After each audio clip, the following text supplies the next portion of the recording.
할렐루야. 아멘. 오늘도 거룩한 복된 날 주신 귀하신 성도들을 축복합니다. 오늘은 마가복음 10장 32절에서 34절 말씀을 본문으로 당하실 일을 가르치신 예수님이란 제목으로 말씀의 은혜를 나누겠습니다. 오늘 본문에서 예수님께서는 예루살렘에서 자신이 당하실 일을 말씀하고 계십니다. 곧 그의 죽으심과 부활을 그의 제자들에게 가르치셨습니다. 이미 예수님은 두 번에 걸쳐서 그의 죽으심과 부활을 제자들에게 가르치신 적이 있습니다. 그러니까 이번은 세 번째 가르침에 해당하는 것입니다.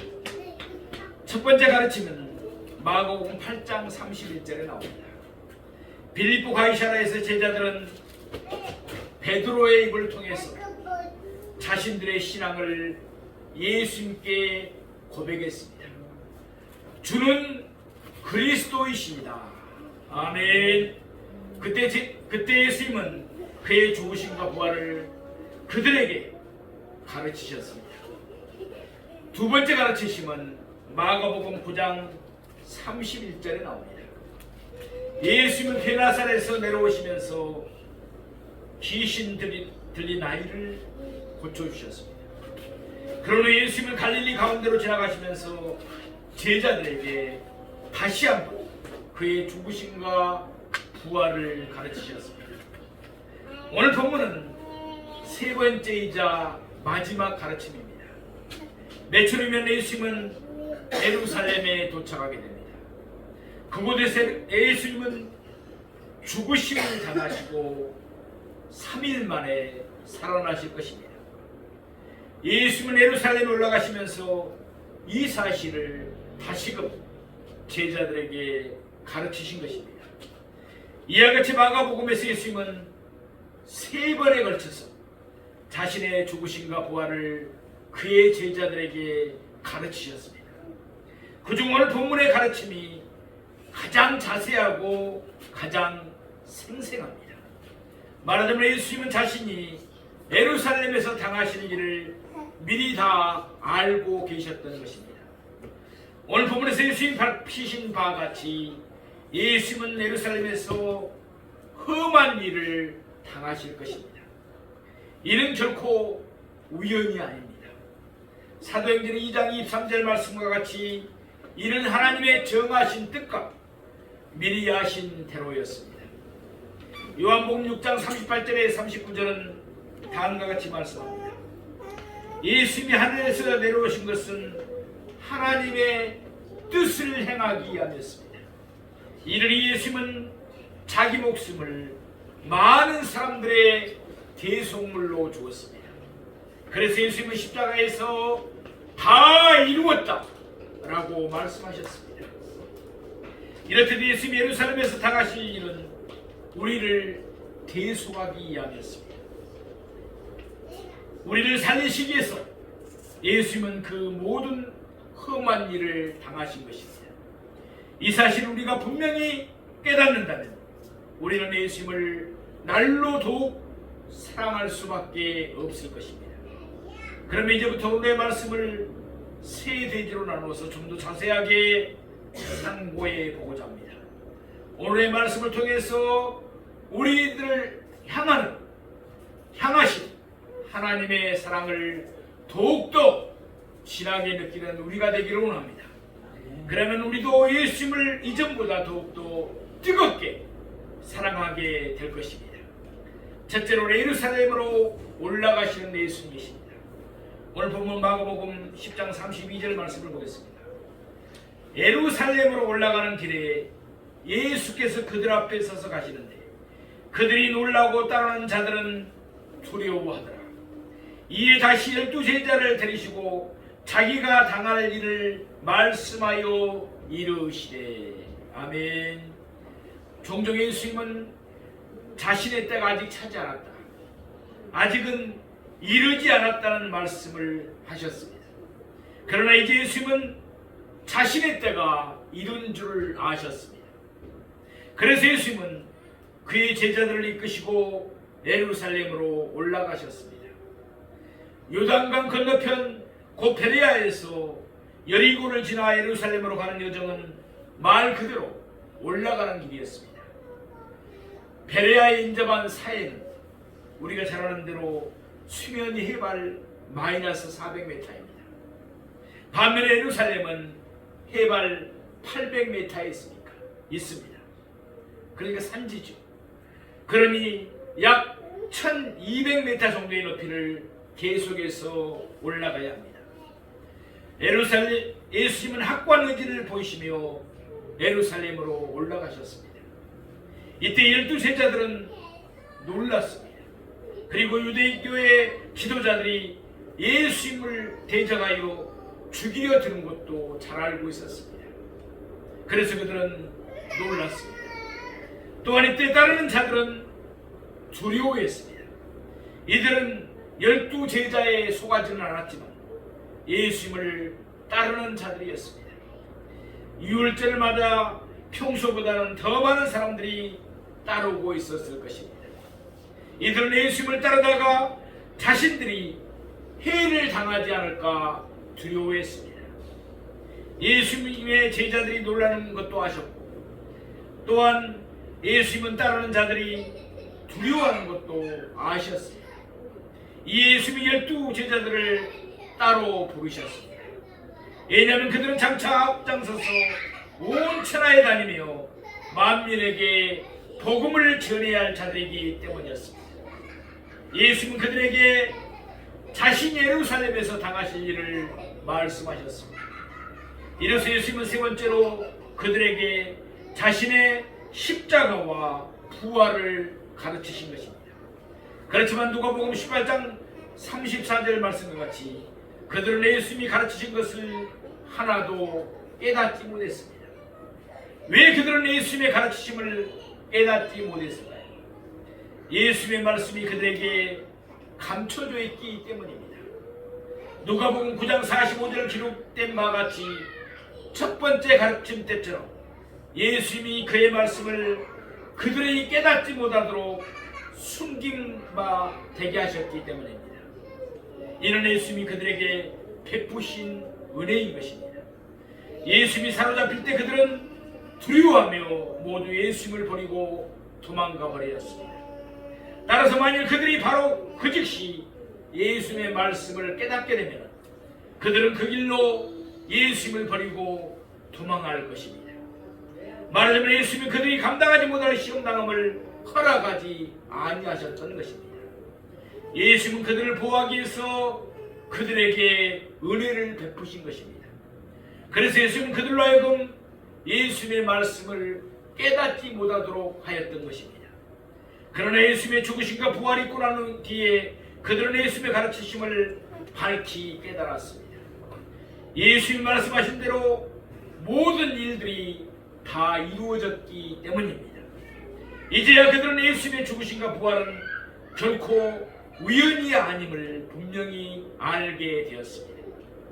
둘째로 성경을 응하신 예수님이십니다. 누가복음 18장 31절 말씀입니다. 예수께서 12제자들을 데리시고 이르시되 보라 우리가 예루살렘으로 올라가노니 선지자들을 통하여 기록된 모든 것이 인자에게 응하리라. 여기에서 선지자들을 통하여 기록된 모든 것이라는 무엇을 가르칠까요? 우리가 잘 아는 대로 성경을 가르칩니다. 그러면 선지자들을 통하여 성경을 기록한 분은 누구십니까? 바로 하나님이십니다. 그러므로 성경은 하나님의 말씀인 줄로 믿습니다. 예수님이 일찍이 말씀하신 대로 성경은 1.1획도 없어지지 않고 다 그대로 이루어집니다. 성경은 하나님의 말씀이기 때문입니다. 하나님은 선지자를 통하여 예수님이 그리스도로 다가실 일을 성경에 다 기록하셨습니다. 물론 성경은 전체적으로도 그리스도의 계속을 밝히고 있습니다. 그뿐 아니라 성경은 세부적으로도 그리스도의 고난과 영광에 대해서 자세하게 기록하고 있습니다. 그러면 먼저 그리스도의 대속을 개괄적으로 한번 상고해 보겠습니다. 창세기 3장에서 아담과 하와가 하나님의 말씀을 거역했습니다. 죄를 지은 것입니다. 하나님은 짐승을 죽여서 그들에게 가죽 옷을 지어 입혔습니다. 죄를 가리기 위해서는 희생 제물이 필요함을 보여주신 것입니다. 창세기 4장에서는 가인과 아벨이 제각기 하나님께 제물을 드리고 제사를 드렸습니다. 가인은 땅의 소산으로 제물을 삼아 제사를 지냈지만 아벨은 짐승을 죽여서 제물로 제사를 드렸습니다. 하나님은 아벨의 제물만 제사만 받으셨습니다. 하나님께 나가려면 희생 제물이 있어야함을 보여준 것입니다. 창세기 22장에서 하나님은 아브라함에게 그의 아들 이삭을 번제로 바치라고 명했습니다. 아브라함이 이삭을 번제로 드리려고 할 때 하나님은 이삭을 대신할 순양을 준비해 놓으셨습니다. 하나님이 친히 희생 제물을 준비하신 것을 보여주신 것입니다. 출애굽기 12장에서 이스라엘 백성은 흠없는 어린 양을 잡아 그 피를 집 뒷문과 문설주에 발랐습니다. 애굽의 모든 초태생들이 죽임을 당할 때 하나님은 그 피를 보시면 그냥 넘어갔습니다. 하나님의 심판을 피하려면 흠없는 희생 제물이 필요함을 보여주신 것입니다. 출애굽기 24장을 보면 하나님은 시내산에서 이스라엘 백성들과 언약을 맺으셨습니다. 하나님은 그들에게 율법을 주셨습니다. 율법에 의하면 희생제물을 드리는 제단의 불은 꺼지면 안 되었습니다. 희생제물은 끊임없이 하나님께 드려져야 함을 보여주신 것입니다. 지금까지 살펴본 바를 한번 정리해 봅시다. 아담과 하와를 통해 보듯이 죄를 가리는 것은 희생제물이었습니다. 아벨을 통해 보듯이 희생제물만이 하나님께 나아가는 길이었습니다. 아브라함을 통해 보듯이 희생제물은 하나님이 친히 준비하실 것입니다. 출애굽기 12장 2절을 통해서 알 수 있듯이 희생제물은 아무런 흠이 없어야 했습니다. 또한 율법을 통해 보듯이 희생제물은 끊임없이 드려져야 했습니다. 이와 같은 기록들, 곧 그리스도의 대속에 관한 성경의 기록들은 예수님에게 다 응하여졌습니다. 요한복음 1장 29절 말씀과 같이 예수님은 세상 죄를 주고 가는 하나님의 어린 양인 줄로 믿습니다. 말하자면 예수님은 희생제물로서 세상의 모든 죄를 감당하신 것입니다. 아울러 예수님은 하나님의 어린 양으로서 하나님이 친히 준비하신 희생제물인 것입니다. 또한 고린도전서 5장 7절 말씀처럼 예수님은 유월절 양으로서 흠이 없는 희생제물이었습니다. 그러기 히브리서 7장 27절 말씀처럼 예수님은 단번에 자기를 희생제물로 드리셨습니다. 그 결과 이제는 더 이상 율법이 명하는 것처럼 끊임없이 희생제물을 드릴 필요가 없게 된 것입니다. 그래서 예수님이 십자가에서 대속의 사역을 다 이루었을 때 성소의 휘장이 위에서 아래로 찢어지게 되었습니다. 이로써 구약 제사 제도가 완전히 끝맺음을 하게 된 것입니다. 이제 우리는 예수 그리스도를 통해서 언제라도 하나님께 나아갈 수 있는 새로운 산업길이 열린 줄로 믿습니다. 이제부터는 세부적인 사항들을 상고해 보겠습니다. 그리스도에 관하여 성경에 기록된 모든 세부적인 것들까지도 예수님에게 다 응하여졌습니다. 예수님은 그리스도이시기 때문입니다. 스가랴서 9장 9절은 예수님이 예루살렘으로 가실 것을 말씀했습니다. 그것도 나귀 새끼를 타고 가실 것을 말씀했습니다. 시편 2편 2절은 간원들이 서로 꾀하여 예수님을 대적할 것을 말씀했습니다. 시편 41편 9절은 예수님이 그의 제자에 의해서 배신당할 것을 말씀하셨습니다. 스가랴서 11장 12절은 예수님이 은 30에 팔릴 것을 말씀하셨습니다. 스가랴서 13장 7절은 제자들이 다 예수님을 버릴 것을 말씀하셨습니다. 이사야 53장 7절은 예수님이 신문당하는 자들 앞에서 잠잠하실 것을 말씀하셨습니다. 민수기 21장 9절은 예수님이 십자가에 달리실 것을 예증해 보여주셨습니다. 시편 69편 21절은 예수님이 십자가에서 슬개탄 포도주를 맛보실 것을 말씀하셨습니다.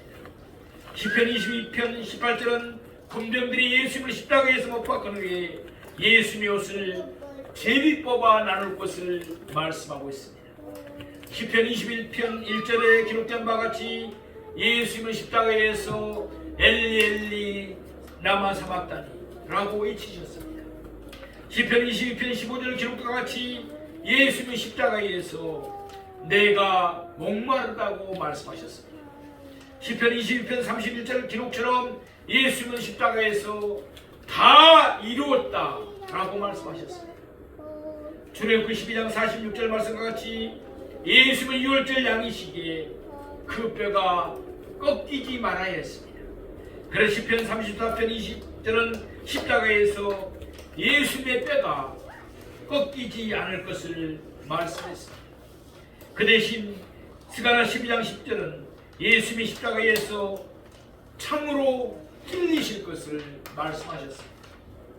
이사야 53장 5절 말씀입니다. 우리가 잘 아는 말씀이죠. 그가 찔리면 우리의 허물 때문이요 그가 상함은 우리의 죄악 때문이라. 그가 징계를 받음으로 우리는 평안을 이루고 그가 채찍에 맞음으로 우리는 나음을 받았도다. 아멘.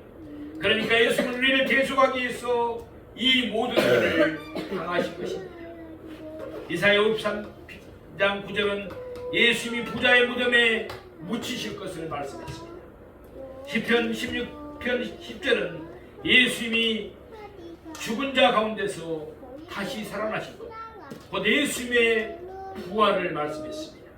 그리고 시편 110편 1절은 예수님이 하늘 올라가실 것, 곧 예수님의 승천을 말씀했습니다. 이렇듯 성경에는 그리스도의 대속이 개괄적으로 기록되어 있을 뿐만 아니라 그 세부적인 사항까지도 구체적으로 기록되어 있습니다. 예수님은 성경의 1.1획을 소홀히 여기지 아니하셨습니다. 성경은 하나님의 말씀이기 때문입니다. 성경은 다 그대로 이루어지기 때문입니다. 우리도 이와 같이 경외심을 품고서 하나님의 말씀인 성경에 대하여 성경을 한 단어 한 단어 소중히 여기고 생명처럼 여기는 우리 모두가 되기를 원합니다. 예수님은 어떻게 자신 예루살렘에서 당하실 일을 그러면 미리 다 아셨을까요? 까닭은 두 가지였습니다. 그 하나는 지금까지 살펴본 대로 하나님의 말씀의 성경에 그대로 다 기록되어 있기 때문입니다. 또 하나는 예수님은 모든 것을 다 아시는 하나님이시기 때문입니다. 셋째로 모든 것을 다 아시는 예수님이십니다. 우리 오늘 본문 마가복음 10장 33절에 34절 말씀을 보겠습니다. 보라 우리가 예루살렘에 올라가노니 인자가 대제사장들과 서기관들에게 넘겨지매 그들이 죽이기로 결의하고 이방인들에게 넘겨 주겠고 그들은 능욕하며 침뱉으며 채찍질하고 죽일 것이라. 그는 3일 만에 살아나리라 하시니라. 아멘. 예수님은 앞으로 자신이 예루살렘에서 당하실 일을 너무나도 생생하게 말씀하셨습니다. 이미 성경에 기록된 것들은 그럴 수 있다 치더라도 어떻게 예수님은 성경에 기록되지 않은 것들까지 자세하게 미리 알 수 있으십니까? 예수님은 영원하신 하나님이시기 때문에 그렇습니다. 예수님은 영원하신 하나님이시기 때문에 모든 것을 다 아십니다. 몇 가지 예를 들어보겠습니다. 요한복음 2장 25절 말씀과 같이 예수님은 사람의 말을 듣지 않으시더라도 그 사람이 무슨 생각을 하고 있는지를 다 아십니다. 예수님은 모든 것을 다 하시는 하나님이시기 때문에 그렇습니다. 요한복음 4장을 보면 예수님과 사마리아 여자 사이에 대화가 나옵니다. 예수님은 그 사마리아 여자를 처음으로 만났습니다. 그럼에도 불구하고 예수님은 과거 그 여자에게 남편이 다섯이고 지금 현재 남편도 본 남편이 아닌 것을 다 알고 계셨습니다. 또 마태복음 17장을 보면 예수님이 성전세를 내시기 위해서 베드로에게 하신 말씀이 나옵니다. 예수님은 어느 시점에 또한 어느 장소에서 잡힌 물고기에 배는 동전 한 세겔이 있으라는 사실을 미리 그리고 정확하게 다 알고 계셨습니다. 마가복음 11장을 보면 예수님은 아직 아무도 타보지 않는 나귀 새끼가 어디에 매여 있는지를 아셨습니다. 뿐만 아니라 예수님은 그가 보내신 두 제자들과 그 나귀 새끼 임자들 사이에 서로 오갈 대화까지도 정확하게 미리 다 아셨습니다. 이와 같이 예수님은 앞으로 되어질 일을 정확하게 다 아셨습니다. 사람은 일어나지 않는 일을 미리 알 수가 없습니다. 그러나 예수님은 과거, 현재, 미래를 망라해서 모든 것을 정확하게 다 아십니다. 예수님은 영원하신 하나님이시기 때문에 그렇습니다. 다시금 오늘 본문으로 되돌아옵니다. 예수님을 우리를 대속하기 위해서 하나님이 친히 준비하신 희생 제물이었습니다. 예수님은 유월절을 인양으로서 자신을 단번에 하나님께 드리셔야 할 흠없는 희생 제물이었습니다. 그래서 예수님은 결혼한 자세로 예루살렘에 올라가신 것입니다. 오늘 본문에서 예수님은 자신이 예루살렘에서 당하실 일을 8가지로 요약해서 말씀하셨습니다. 처음 7가지는 예수님이 받으실 고난입니다. 마지막 8번째는 고난 후에 찾아올 영광입니다. 차례대로 간략하게 살펴봅니다. 첫째, 인자가 대제사장들과 서기관들에게 넘겨짐입니다. 예수님은 스스로를 가르칠 때 인자라는 칭호를 자주 사용하셨습니다. 그래서 인자라는 칭호가 신약 성경에만 80번 이상 나오고 있습니다. 다니엘서 7장 13절 말씀처럼 이는 본시 그리스도를 가리키는 칭호였습니다.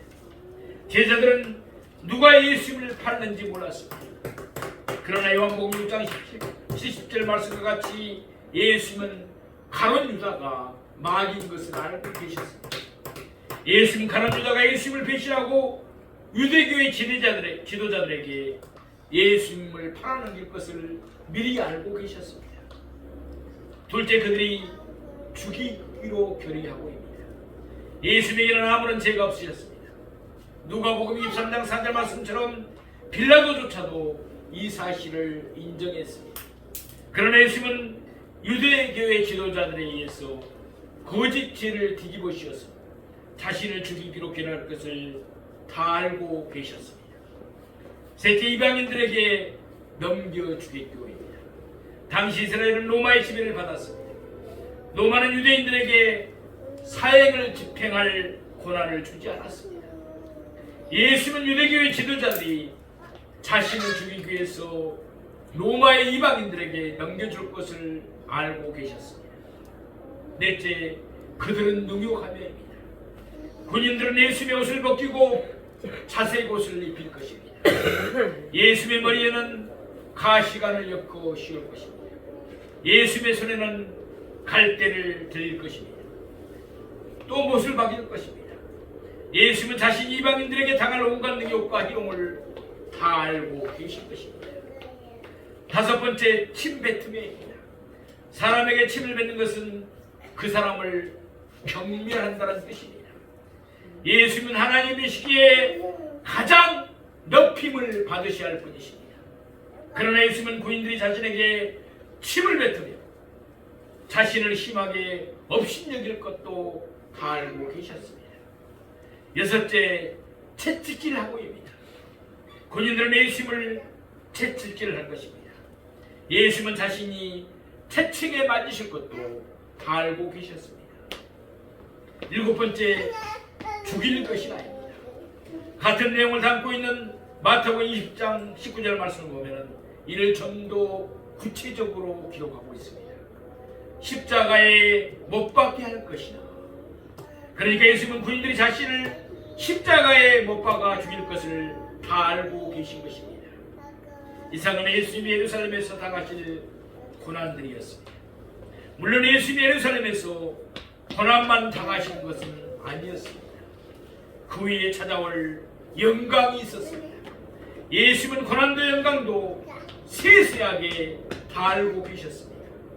예수님은 하나님이시기 때문입니다. 여덟째, 그는 3일 만에 살아나리라. 아멘. 예수님의 말씀대로 예수님은 정확하게 고난을 당하셨습니다. 예수님의 말씀대로 예수님은 정확하게 십자가에 매달려 돌아가셨습니다. 그러나 예수님의 말씀 그대로 예수님은 정확하게 3일 만에 살아나신 줄로 믿습니다. 사랑하시는 성도, 예루살렘으로 올라가는 길에서 예수님이 12제자를 따로 부르셨습니다. 그리고는 자신이 예루살렘에서 당하실 일을 가르치셨습니다. 그런데 그 당시에는 그들이 깨닫지를 못했습니다. 그래서 예수님이 사로잡힐 때 그들은 모두 예수님을 버리고 도망해 버렸습니다.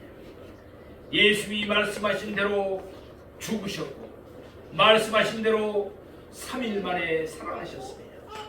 그제야 그들은 예수님의 가르치심을 밝히 깨달았습니다. 깨닫고 나니까 그들은 달라졌습니다. 그들은 자신들의 목숨을 버리기까지 예수님을 뜨겁게 사랑하게 되었습니다. 예수님은 우리의 모든 죄를 담당하시고 십자가에 매달려 죽으셨습니다. 예수님은 우리에게 영생을 주시기 위하여 다시 살아나신 줄로 믿습니다. 이 사실을 분명하게 깨닫는다면 우리 모두 다 예수님을 더욱 사랑하게 될 것입니다. 예수님을 더욱 뜨겁게 사랑하는 우리 모두가 되기를 바랍니다. 기도하겠습니다.